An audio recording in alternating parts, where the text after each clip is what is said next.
In this video, we are going to see how we can connect the Google Maps to the car Bluetooth. So this makes it very easy to follow the Google Maps, especially if you're driving and you want to just connect Google Maps so that it can speak out the directions directly from the speakers. You can hear that in your car. So what we need to do first of all is just head over to the Bluetooth device.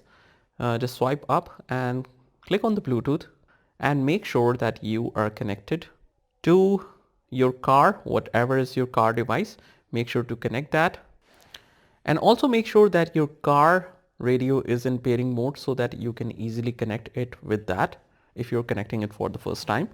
And if you are still unable to connect that, please make sure first that no one else is connected first. So once we are connected with your car Bluetooth, after that we need to make some of the settings.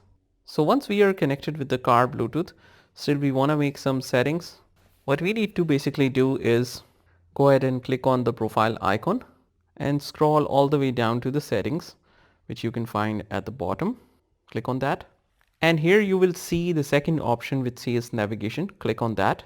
And just make sure here that the sound and voice is set to unmuted so that you can hear what the navigation is saying in your car Bluetooth. And also just make sure that you enable the play voice over the Bluetooth. Just turn this option on, and also play voice during the phone calls. If you want to turn that on, you can turn that on from here as well. So these are the settings that you need to make in order to connect the Google Maps to the car Bluetooth. I hope you found this video helpful, and if you did, hit the like button and subscribe to our channel, and I will see you in the next one.